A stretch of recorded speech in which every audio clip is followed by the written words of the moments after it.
जी hello everyone. अब हम जो है नेक्स्ट सब टॉपिक की तरफ बढ़ने जा रहे हैं। That is basically the medieval Olympics. अब यहाँ पर आप सर्च करें कि इस मिडिएवल वर्ड का क्या मतलब है। ठीक है, ताकि आप लोगों को आदत पड़े चीज़ों को सर्च करने की, और फिर आप जो है वो वर्ड्स के जो मीनिंग है वो अपने नोट्स का आप हिसाब बनाएं। अगर आप मेरा स्केड्यूल फॉलो कर रहे हैं तो वो मैंने आप लोगों को बताया हुआ है कि आप लोगों ने क्या करना है डेली 5 वर्ड्स के साथ। Now let's begin. The world of the early 21st century has gone way beyond forming links between different groups. आपको पता है कि मेरी हर वीडियो पिछली वीडियो के साथ लिंक्ड है। अगर आप लोगों ने अभी भी सुनना शुरू किया है तो मैं आप लोगों को बता दूं कि there is basically a playlist with name 21 lessons for 21st century. आपने उसको जो है सुनना शुरू करना है फ्रॉम द वेरी बिगिनिंग, क्योंकि हर वीडियो जो है वो पिछली वीडियो के साथ लिंक्ड है। तो मैं हर रोज जो है वहां पर न्यू वीडियो जो है अपडेट करती रहती हूँ उस प्लेलिस्ट में। So now let's begin. The world of the early 21st century has gone way beyond forming links between different groups. यानी कि हमने ये देखा पिछले टॉपिक में कि ऑथर वाज सेइंग कि जो इंसान है वो जो है आपस में लिंक्स बनाते हैं। ठीक है, और इस तरह से उनके लिंक्स बनते हैं कि वो ग्रुप्स बनते हैं। ग्रुप्स जो हैं वो आहिस्ता आहिस्ता सिविलाइजेशन की शक्ल इख्तियार करते हैं। और जो ग्रुप्स बनते हैं अगर वो एक दूसरे के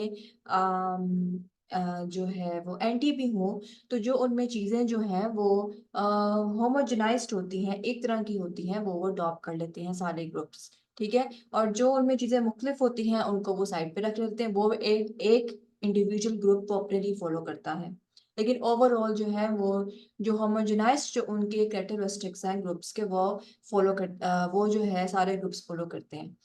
तो इसी तरीके से बात ये हो रही है कि ऑथर इज सेइंग कि अब जब अर्ली 21st सेंचुरी आ गई है तो हम ये देखते हैं कि अब जो डिफरेंट ग्रुप्स के दरमियान लिंक्स बनाने की बात है ना, उससे भी बढ़ गई है बात। यानी कि अब जो है वो जो प्लेनेट जो है it is divided between about 200 sovereign states with generally agree on the same diplomatic protocols and on common international laws.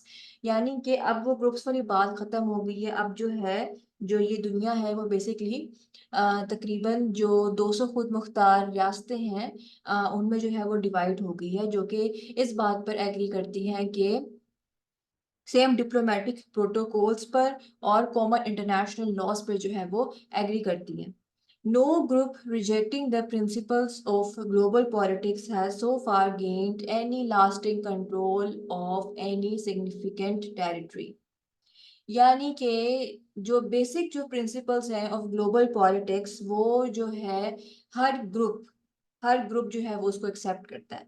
यानी कि उसके बगैर जो है वो कभी भी किसी भी टेरिटरी का जो अहम हिस्सा है उसको वो कंट्रोल नहीं कर सकता।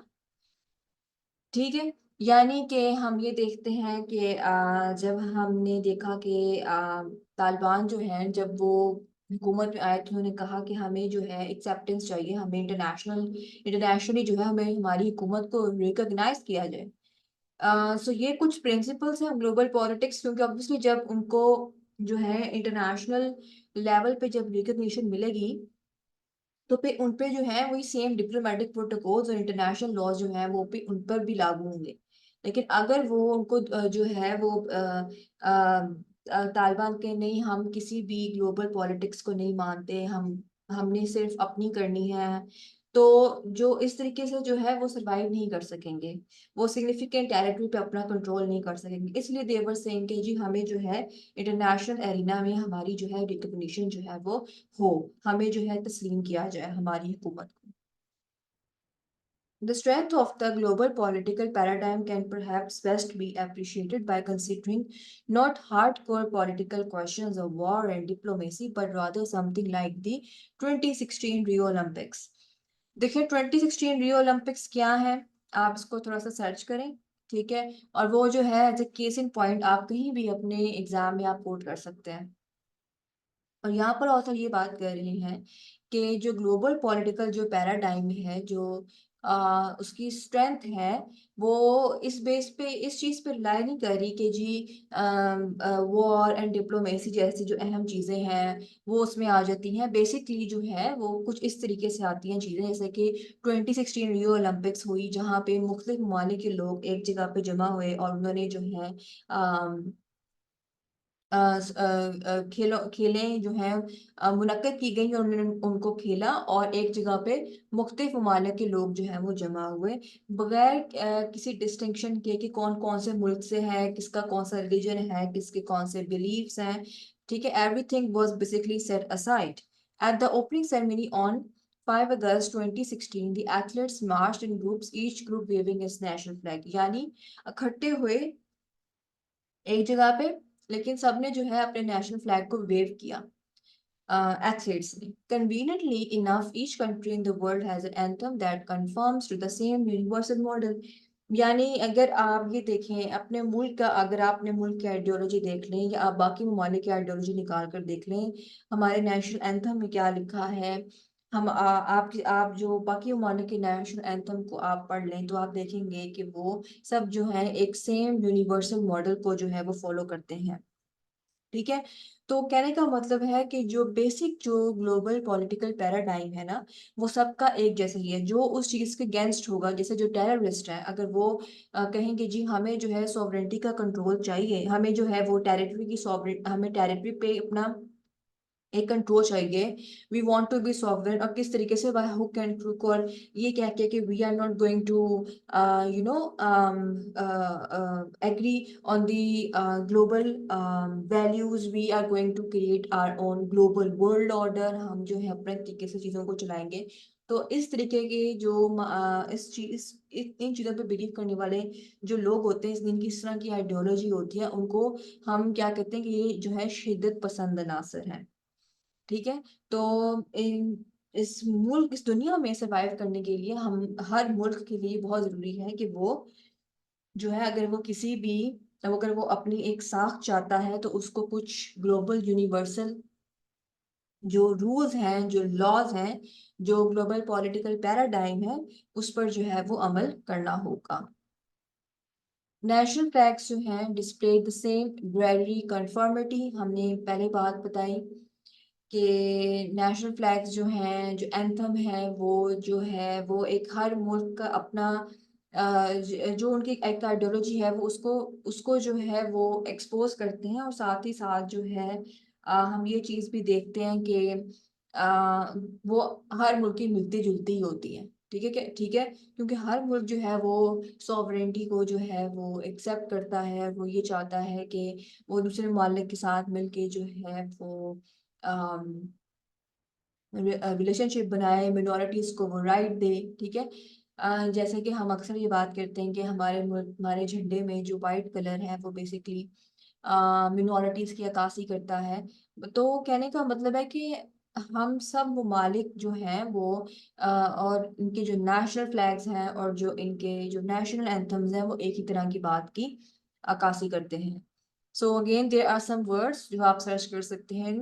ठीक है, इनको आप सर्च कीजिए और देखें कि इन दोनों वर्ड्स का क्या मतलब है और उनको अपने पास नोट डाउन करें, उसी तरीके से जैसे मैंने आप लोगों को अपने स्केड्यूल में बताया हुआ है। Some of these countries have been engaged in bitter war with one another, but during the tumultuous 20th century, only three games were cancelled due to war in 1916, 1940 and 1944। तो एक बात यहाँ की गई है कि कुछ ममालिक की बात की है जो कि रियो ओलंपिक्स का पार्ट बने, डिस्पाइट ऑफ द फैक्ट कि उनके आपस में उनके ताल्लुकात इस तरह से खराब रहे। बात यहाँ पे बेसिकली हो रही है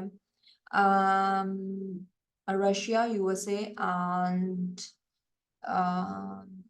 चाइना की, आई गेस, यस।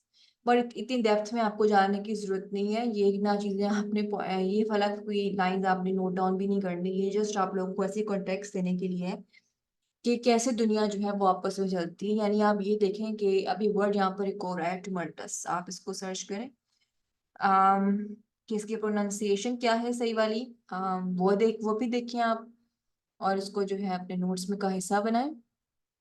तो अब हम यहाँ पर ये बात कर रहे थे कि कुछ ममालिक हैं जैसे यूएसए है, रशिया है, कोरिया है, वियतनाम है, चाइना है, इनके आपस में एक ना बड़ी वो है, आपको पता है कि कब कोई ना कोई इन लोगों के आपस में मसले क्रिएट हुए होते हैं। तो ऑब्वियसली जब ये रियो ओलंपिक्स हुई तो हम वहाँ पे देखते हैं कि इन ममालिक के लोग भी जो है उस ओलंपिक्स का पार्ट थे। लेकिन स्टिल इनके दरमियान एक चपलिश रहती है, लेकिन वो जो एक ग्लोबल पॉलिटिक्स के जो रूल्स हैं वो ये उनको फॉलो करते हैं। ठीक है।